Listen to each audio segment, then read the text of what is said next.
I'm Iridium. Let's talk about Terry. The Merriam-Webster description and meaning for the word controversy is a discussion marked especially by the expression of opposing views or dispute. We all know about Garry's Mod, and we've known its existence since the days of That's Bullshit's Machinima days. We've grown and loved the game as we've gotten a lot more familiar with the cast of Half-Life 2 models and characters, as they've been etched into our heads as long as we played and seen the game. But for all of that to change in a direction that could cause quite a bit of debates or discussion online over one little sausage man has truly caused S&box to be already a controversial title when it's not even out yet.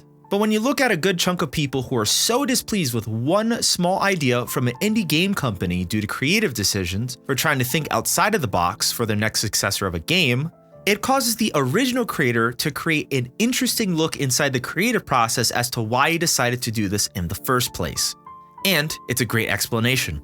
I happened to stumble across this blog post from a tweet I seen on S&box's Twitter page. It was a link to Garry's personal blog. The post was titled Mailbag, Sausage Man, which was created back on August 25th, 2022. I do a bit of reading from this blog post, so let's see what's going on in Garry's chaotic mind to create such a controversial character. I haven't done a mailbag for a long time, but this is a common enough question that I thought I'd explain my thinking here. This particular email was fair and level-headed, and I'm hoping that by posting it as a blog, I can redirect future generations here. Hello, I played Garry's Mod for a couple thousand hours, and yada yada, you've heard this all before. Big fan. Just learned about S&box and I'm very excited. We've had a pretty severe lack of games that do the whole moddable sandbox and hostable custom game modes thing as of late. At least ones that aren't insufferable free kitty cesspools. Please charge money for S&box. I agree. I gotta say though, the current default character model is so amazingly, viscerally unappealing. Oh my god. That I legitimately think it's gonna F up the game's marketing appeal. The goofy, wacky, silly sausage people sit on the extreme end of juvenile cartoon humor aesthetic and almost instantly turned me off of the game. Every one of my friends I went and showed it to after agreed. It'd be kind of a problem if the game is less popular due strictly to a much worse surface aesthetic when the game is so focused on creator involvement and UGC. No idea what UGC means. Oh, user-generated content. I had a brain fart, sorry. Just change the model if you don't like it, says everyone on the forums to similar complaints. Guess what? Can't change the splash screens and marketing material. God, save me if I have to look at this wacky sausage man every time I boot up the game. It really grows on you, says other people on the forums, but that means absolutely nothing to marketing appeal. Give it some thought. All the best, Tom. While I totally get where Tom is coming from and definitely understand where Garry had also seen this person and where they're coming from is very, I think it's just for someone to write the current default character model is so amazingly viscerally unappealing that I legitimately think it's gonna F up the games. Dude, that is to me, the first time I read that, I was trying so hard not to laugh, but that is so good to me. I don't know why. The way that this person wrote that out is amazing. All right, let's go and take a little bit more notes and see what Garry has to say here. The default player models in Garry's Mod were from Half-Life 2. They aren't generic humanoids. They were designed and iterated on and redefined by legit artists for years. They come with characters built in, not only in their design, but by the experience we've had with them. They're mostly downtrodden, so we like them. They're good at doing something, so we like them. We can predict a lot of aspects of the characters because we know their personality. That's a lot of shorthand built in. As an example of this, G-Man with a traffic cone on his head with his eyes crossed is funny to us, because we know his personality. We know he's a serious guy who wouldn't want to be laughed at. Generic humanoids don't come with any of those benefits. In fact, whenever I see generic humanoids in a game, I get annoyed. I don't want to play a game filled with trendy hipster 20-somethings. It's annoying. Everyone's so cool, perfect figures and stylish hair. And the two examples that are actually giving here are Krata and then Fortnite, which everyone knows and loves. I say that very lightly. I think personally, this is an interesting take, as in some ways, I get and understand the idea as to why Garry has such a distaste for character designs in games. The way they look and are presented is basically too perfect. No imperfections, no ugliness. He even describes them as generic humanoids, as between looking at both images that are presented. They do look pretty generic, but if you didn't tell me the names of the games themselves, I'd believe you by saying, yeah, that's just Fortnite. There's a few shortcuts to likability. Let's do some analysis of common likable characters. Homer Simpson, fat, bald, stupid. Alex Vance, which is for some odd reason crossed out, no redeeming quality. Marty McFly, short, moral, weak. Michael Scott, idiot, good at job. Max Payne, dead family. Jason Bourne, exploited, amnesia, and good at job. Jesus Christ, that's Jason Bourne. This next part is very interesting to me because it kind of gives the idea of what exactly Gary wanted to go for. And as you can see from the pictures, you're definitely going to understand why they look like this. In S&box, we don't have any characters yet. They don't talk, they don't have jobs, they can't be good at things. So right now, we have to throw everything away except their appearance. So our strategy is to try to be less Fortnite and more Bullseye, which, I mean, majority of the pictures that are shown here are some pretty wacky looking individuals, but I mean, these are, you know, normal everyday people. And obviously I really not have heard of Bullseye until now, so I'm assuming this has to be like some sort of British game show. I'd rather hang around with these guys than the characters in the previous section. Real looking, every one of them is a character. I tend to think that a lot of people have the general feeling that real looking people are nicer than good looking people. That's why it's always such a surprise when someone good looking isn't a complete arse. Surprising enough to tell people that they aren't an arse, because the assumption is that good-looking people are arse. This has a big influence on media I consume. I can't stand shows like Love Island that seems to revolve around young, beautiful people. Can't stand to watch all the good-looking young YouTubers running around loving life. Oh, damn!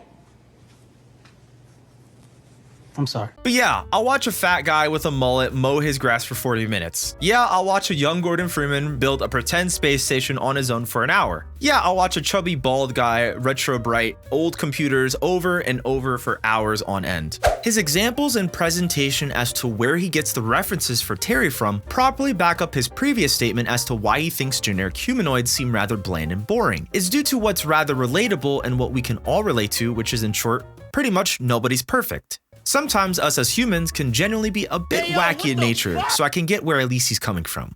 But why sausage people? Why not make ugly humans? To be honest, I don't see a lot of difference.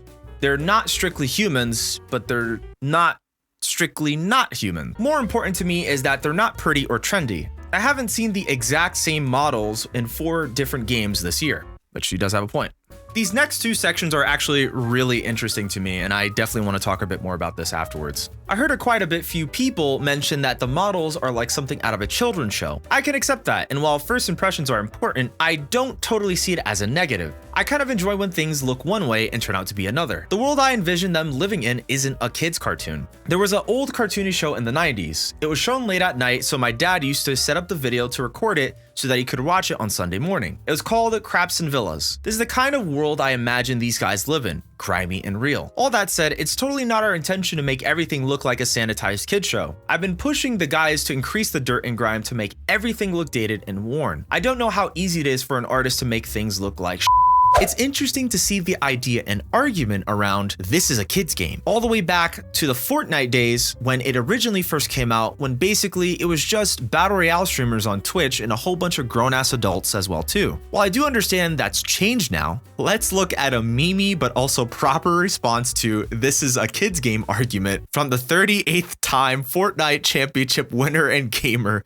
Ninja. This isn't a kid's game, dude. It's a grown man playing this game. Lots of them. It's because kids play it, okay? Look at Minecraft, bro. So many old people playing that game now. You know what's a kid's game? Hello Kitty Island. This wasn't a kid's game when 3 years ago. This wasn't a kid's game when Dr. Disrespect was playing it, and Tim was playing it, and Nick Mertz was playing it, right? And CDN the third was playing it. This wasn't a kid's game. This was Fortnite. One of the greatest fucking games ever invented. But all of a sudden, we are playing video games. It doesn't matter. You're just fucking gaming. It's probably important to point out that we haven't started marketing the game. We haven't even started finishing the game yet. So any screenshots of citizens you've seen and thought, oh my god, baby game, those are all development shots. Making assumptions based on those would be like looking at a gray box of a map and worrying that there aren't any textures. It's also worth noting that our games haven't historically sold well because they look amazing. They sell well because we have a plan and are in it for the long haul, changing the plan as things come up. If S&box fails or succeeds, that won't be because of the citizen models. Games that rely primarily on being visually appealing don't stay popular for 20 years. Your general sentiment is correct though.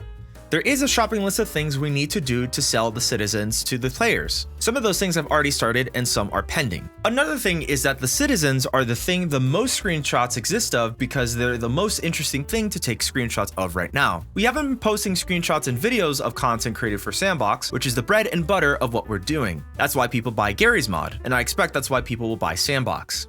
A good mention about the marketing is that this is essentially true. Even though S&box is slated to be released or at least put into early access within 2023, there hasn't been a good amount of coverage or marketing for the game yet. And any sort of footage that's rather shown due to Terry's appearance seems to be the #1 reason as to why a good portion of OG Gary's mod players don't even want to touch the game to begin with. Fun fact, while looking through this blog, at the bottom of this long post was some screenshots and also gameplay concepts. Apparently, someone made a Tony Hawk Pro Skater concept, which made me lose my mind. Are you kidding me? Someone made Tony Hawk under what? Overall, it's interesting to see into the mind of the creator of Gary's mod speak his own mind on matters at hand, and it becoming a bit of a controversy amongst the Gary's mod community after getting glimpses into the game. If you're a fan of Terry or not, it seems like there's still time for the game to develop and change. But on the other hand, it seems like Terry's not going anywhere anytime soon. That's all we have for now, but if you're interested in more S&box, you'll definitely love this video.